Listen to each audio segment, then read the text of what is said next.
दोस्तों, मैं आज आपको शुक्रवार की व्रत कथा यानी संतोषी माता की व्रत कथा सुनाऊंगा। उसे ध्यानपूर्वक सुने। तो आइए हम अपनी कथा को प्रारंभ करते हैं। शुक्रवार के दिन माँ संतोषी का व्रत पूजन किया जाता है, जिसकी कथा इस प्रकार है। एक बुढ़िया माई थी, उसके 7 बेटे थे।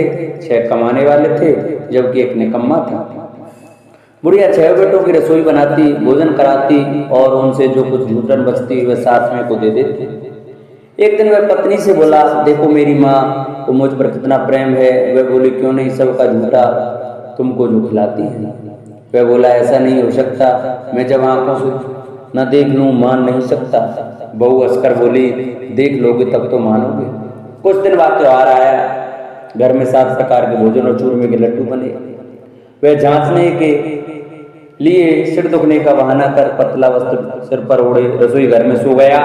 वह कपड़े में से सब देखता रहा। 6 भाई भोजन करने आए। उसने देखा माँ ने उनके लिए सुंदर आसन बिछा नाना प्रकार की रसोई परोसी और आग्रह करके उन्हें जिमाया।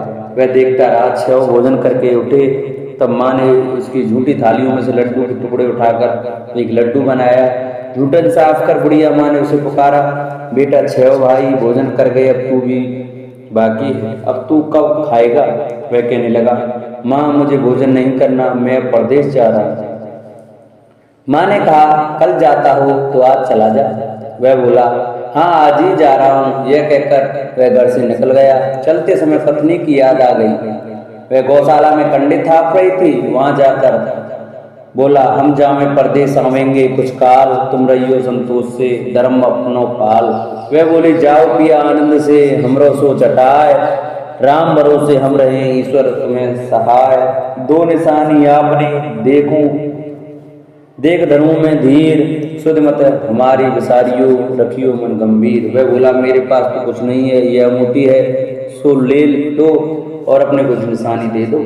वह बोली, मेरे पास क्या है, गोबर भरा हाथ है। यह कहकर उसकी पीठ पर गोबर के हाथ की थाप मार दी। वह चल दिया। चलते चलते दूर देश पहुंचा। वहां एक साहूकार की दुकान थी। वहां जाकर कहने लगा, भाई मुझे नौकरी पर रख लो। साहूकार को जरूरत थी। बोला, रह जा। लड़के ने पूछा, तनख्वाह क्या दोगे। साहूकार ने कहा, काम देखकर दाम मिलेंगे। साहूकार की नौकरी मिली। वह सुबह 7 बजे से 10 बजे तक नौकरी बजाने लगा। कुछ दिनों में दुकान का सारा लेन देन, हिसाब किताब, ग्राहकों को माल बेचना, सारा काम करने लगा। साहूकार के 7-8 नौकर थे, वे सब चक्कर खाने लगे। यह तो बहुत होशियार बन गया। सेठ ने भी काम देखा और 3 महीने में ही उसे आधे मुनाफे का हिस्सेदार बना दिया। वह कुछ वर्ष में ही नामी सेठ बन गया और मालिक सारा कारोबार उस पर छोड़कर चला गया। इधर उसकी पत्नी को सास ससुर दुख देने लगे। सारी गृहस्थी का काम करा के उसे लकड़ी लेने जंगल में भेजते। इस बीच घर के आटे से जो भूसी निकलती उसकी रोटी बनाकर रख दी जाती और फूटे नारियल में पानी। एक दिन वह लकड़ी लेने जा रही थी। रास्ते में बहुत सी स्त्रियां संतोषी माता का व्रत करती दिखाई दी। वह वहां खड़ी होकर कथा सुनने लगी और पूछा, बहनों तुम किस देवता का व्रत करती हो और उसके करने से क्या फल मिलता है। यदि तुम इस व्रत का विधान मुझे समझा कर कहोगी तो मैं तुम्हारा बड़ा एहसान मानूंगी। तब उनमें से एक स्त्री बोली, सुनो, ये संतोषी माता का व्रत है। इसके करने से निर्धनता दरिद्रता का नाश होता है और जो कुछ मन में कामना हो सब संतोषी माता की कृपा से पूरी होती है। तब उसने उससे व्रत की विधि पूछी। वह बोली, 1.25 आने का गुड़ चना लेना, इच्छा हो तो 5.25 आने का लेना या 1.25 रुपया का ही सहूलियत के अनुसार लाना। बिना परेशानी और श्रद्धा व प्रेम से जितना भी बन पड़े सवाया लेना। प्रत्येक शुक्रवार को निराहार रहकर कथा सुनना, इसके बीच क्रम टूटे नहीं। लगातार नियम पालन करना। सुनने वाला कोई न मिले तो घी का दीपक जला उसके आगे यह जल के पात्र को सामने रखकर कथा कहना। यह कार्य सिद्ध ना हो, नियम का पालन करना और कार्य सिद्ध हो जाने पर व्रत का उद्यापन करना। 3 मास में माता फल पूरा करती हैं। यदि किसी के ग्रह खोटे भी हों तो भी माता वर्ष भर में कार्य सिद्ध करती हैं। फल सिद्ध होने पर उद्यापन करना चाहिए, बीच में नहीं। उद्यापन में अड़ाई, सिराटे का खाजा तथा इसी परिणाम से खीर तथा चने का साग करना। 8 लड़कों को भोजन कराना। जहाँ तक मिले देवर जेठ भाई बंधु के हों, न मिले तो रिश्तेदारों और पास पड़ोसियों को बुलाना, उन्हें भोजन करा, यथाशक्ति दक्षिणा दे, माता का नियम पूरा करना। उस दिन घर में खटाई न खाना।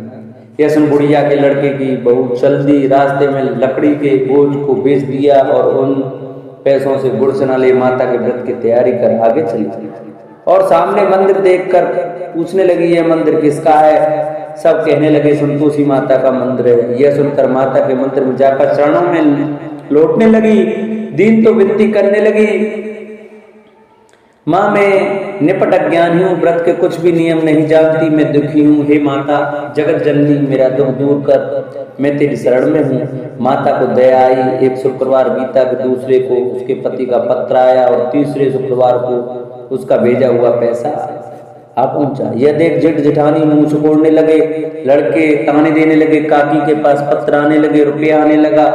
अब तो काकी की खातिर बढ़ेगी, बेचारी सरलता से कहती, भैया कागज आवे रुपया आवे हम सब के लिए अच्छा है। ऐसा कहकर आंखों में आंसू भरकर संतोषी माता के मंदिर में मातेश्वरी के चरणों में गिरकर रोने लगी। माँ मैंने तुमसे पैसा कब मांगा है? मुझे पैसे से क्या काम है? मुझे तो अपने सुहाग से काम है, मैं तो अपने स्वामी के दर्शन मांगती हूँ। तब माता ने प्रसन्न होकर कहा, जा बेटी तेरा स्वामी आवेगा। यह सुनकर खुशी से बावली होकर घर में जा काम करने लगी। अब संतोषी माँ विचार करने लगी, इस भोली पुत्री को मैंने कह तो दिया कि तेरा पति आवेगा, लेकिन कैसे?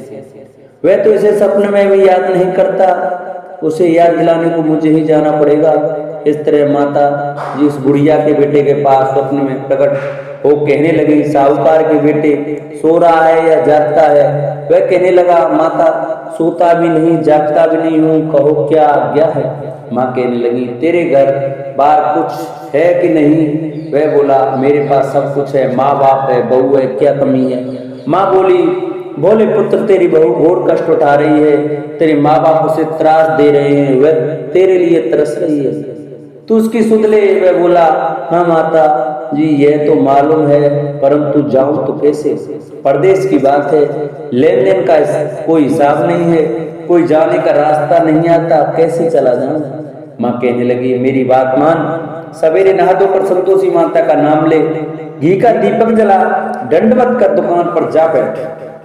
देखते देखते सारा लेनदेन छुप जाएगा, जमा का माल बिक जाएगा, सांझ होते होते धन की भारी ढेर लग जाएगा। अब बूढ़े की बात मानकर वह नहा धोकर संतोषी माता को दंडवत घी का दीपक जला दुकान पर जा बैठा।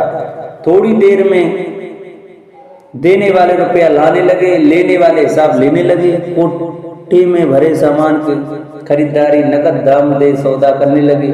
शाम तक धन का भारी ढेर लग गया। मन में माता का नाम ले चमत्कार देख प्रसन्न हो घर ले जाने के वास्ते गहना कपड़ा सामान खरीदने लगा। यह काम से निपट तुरंत घर को रवाना हुआ। उधर उसकी पत्नी जंगल में लकड़ी लेने जाती है। लौटते वक्त माता जी के मंदिर में विश्राम करती है। वह तो उसके प्रतिदिन रुकने का जो स्थान ठहरा, धूल उड़ती देख वह माता से पूछती है, हे माता यह धूल कैसी उड़ रही है? माता कहती है, पुत्री तेरा पति आ रहा है, अब तू ऐसा कर, लकड़ियों के 3 बोझ बना ले, एक नदी के किनारे रख और दूसरा मेरे मंदिर पर व तीसरा अपने सिर पर। तेरे पति को लकड़ियों का गट्ठर देख मोह पैदा होगा, वह यहाँ रुकेगा, नाश्ता पानी खाकर माँ से मिलने जाएगा। अब तू लकड़ियों का बोझ उठाकर जाना और चौक में गट्ठर डालकर जोर से आवाज लगाना, लो सासू जी लकड़ियों का गट्ठर लो, भूसे की रोटी दो, नारियल के टेपड़े में पानी दो, आज मेहमान कौन आया है। माता जी से बहुत अच्छा कहकर प्रसन्न मन से लकड़ियों के 3 गट्ठर बनाई, एक नदी के किनारे पर और एक माता जी के मंदिर पर रखा।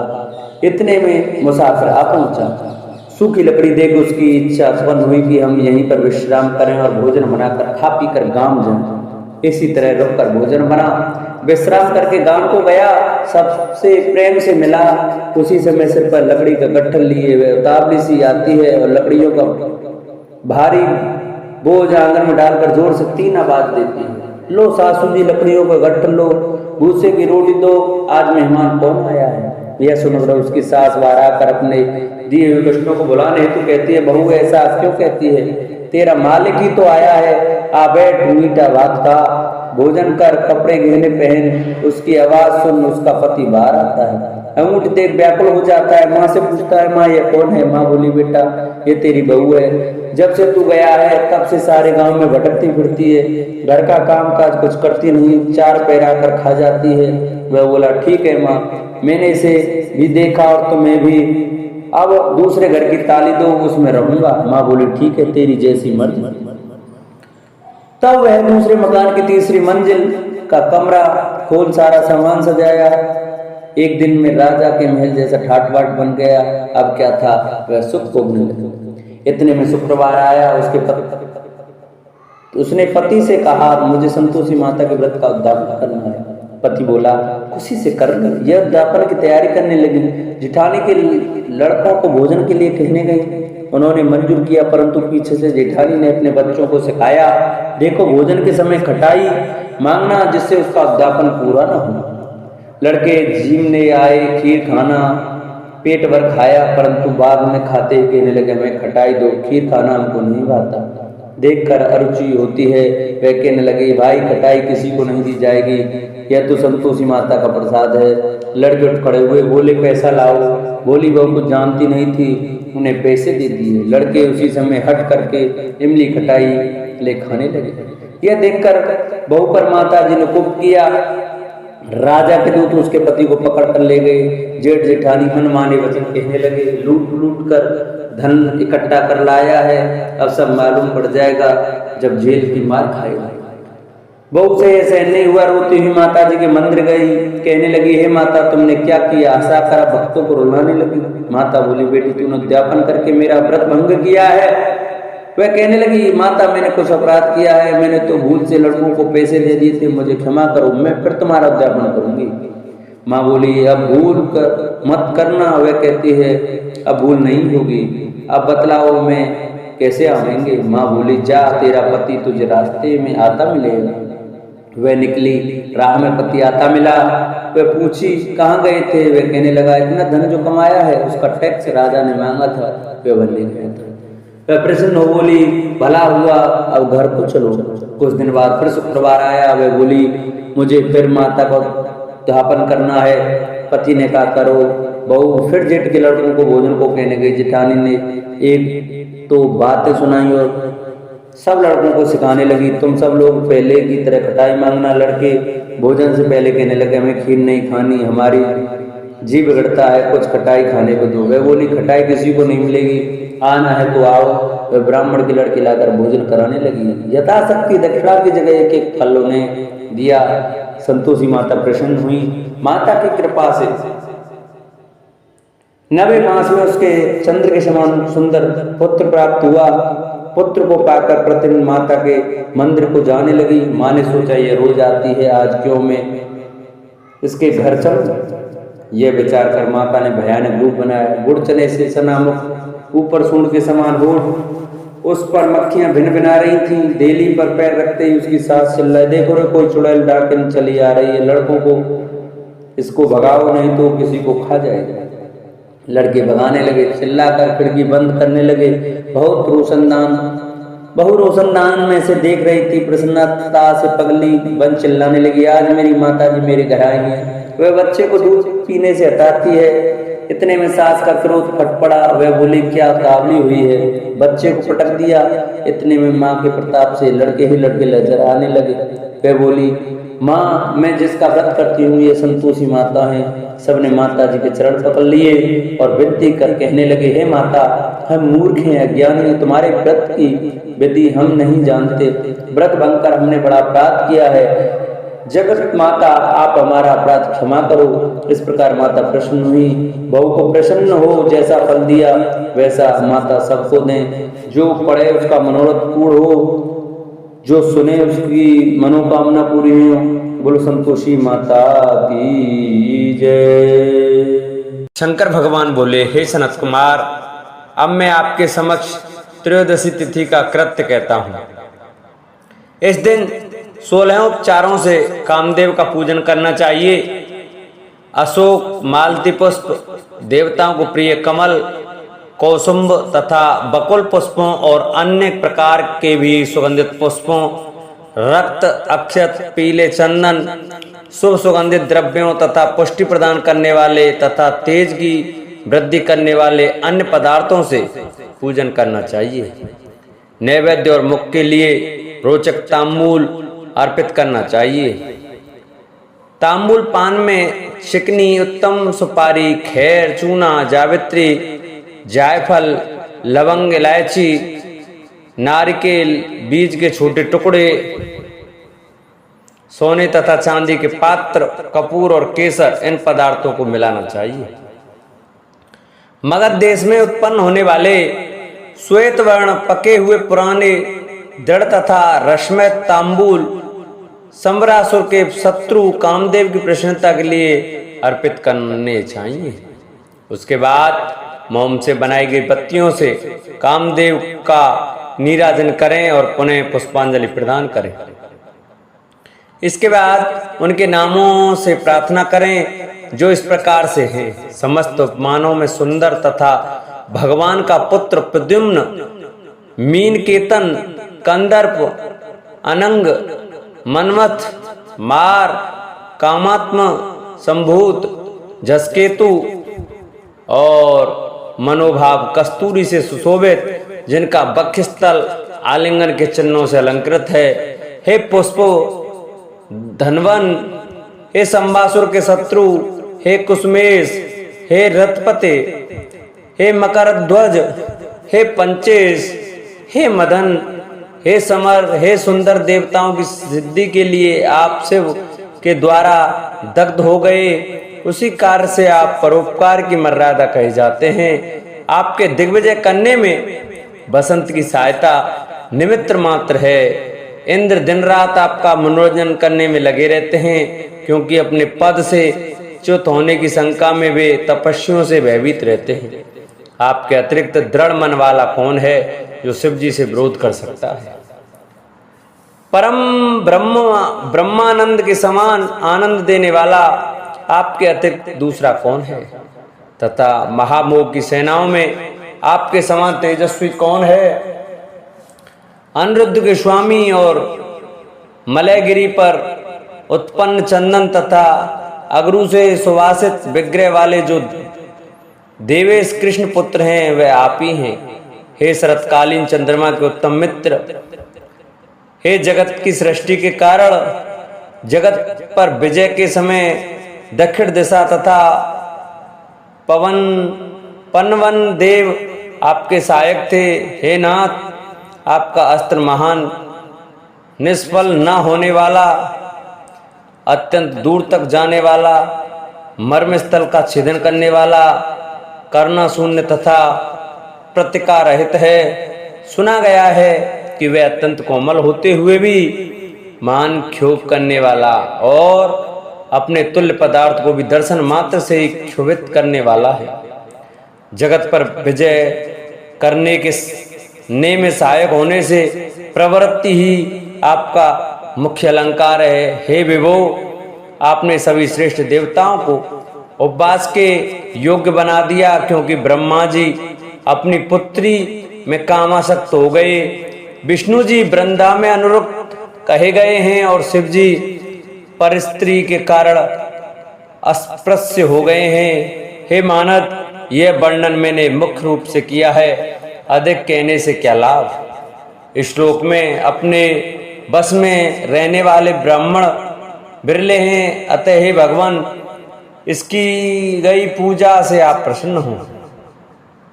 श्रावण मास में शुक्ल पक्ष की त्रयोदशी तिथि के दिन पूजा करके कामदेव प्रवृत्ति मार्ग में के विषयासक्त व्यक्ति को अत्यधिक पराक्रम तथा शक्ति करते हैं और निवृत्ति मार्ग में संलग्न व्यक्ति से अपने विकार को हर लेते हैं। श्रावण मास में शुक्ल पक्ष की त्रयोदशी तिथि में अपनी पूजा के द्वारा संतुष्ट होकर ये कामदेव सकाम पुरुष को अनेक प्रकार के अलंकारों से भूषित तथा मनोरम स्त्रियां प्रदान करते हैं और दीर्घजीवी गुणों से संपन्न, सुख देने वाले तथा श्रेष्ठ वंश परंपरा वाले अपने पुत्र देते हैं। हे मानव, त्रयोदशी तिथि का जो शुभ कृत्य है उसे मैंने कह दिया। अब चतुर्दशी तिथि में जो करना चाहिए उसे सुनिए। अष्टमी को देवी का पवित्र आरोपण करने को मैंने आपसे कहा है। वह यदि उस दिन ना किया गया हो तो चतुर्दशी के दिन पवित्र धारण कराएं। चतुर्दशी तिथि को त्रिनेत्र शिव को पवित्र अर्पण करना चाहिए। इसमें पवित्र धारण कराने की विधि देवी तथा विष्णु जी की पवित्र विधि के समान ही है। केवल प्रार्थना तथा नाम आदि मंत्र कर लेना चाहिए। शैव आगम तथा जाबाल आदि ग्रंथों में इसकी जो विधि है उसी को मैंने कहा है। विकल्प में इसमें जो कुछ विशेष है उसे मैं आपको बताता हूँ। 11 अथवा 48 अथवा 50 तारों का समान ग्रंथि तथा समान अंतराल वाला पवित्रक बनाना चाहिए। पवित्रक 12 अंगुल प्रमाण के, 8 अंगुल प्रमाण के, 4 अंगुल प्रमाण के अथवा पूज्य शिवलिंग के विस्तार के प्रभाव वाले बनाकर शिव जी की प्रसन्नता के लिए अर्पण कर देनी चाहिए। विधि पहले बताई गई है, फलादि पहले कहे जा चुके हैं। जो इस व्रत को करता है वह कैलाश लोक प्राप्त करता है। हे वत्स, मैंने यह सब आपसे कह दिया, अब आप क्या सुनना चाहते हैं? इस प्रकार श्री स्कंद पुराण के अंतर्गत ईश्वर सनत कुमार संवाद में श्रावण मास मातम में त्रयोदशी चतुर्दशी कर्तव्य कथन नामक 20वां अध्याय पूर्ण हुआ। बोलो शंकर भगवान की जय। जिन भक्तों को हमारी कथा अच्छी लगी हो, वीडियो अच्छी लगी हो, वो हमारी वीडियो को ज़्यादा से ज़्यादा शेयर करें कि जिससे और भी भक्त हमारी कथा सुन सकें। हमारी चैनल पर जो नए आए वो हमारे चैनल को सब्सक्राइब करके वीडियो को लाइक करें और कमेंट में हर हर महादेव अवश्य लिखें। बोलो भोलेनाथ की जय।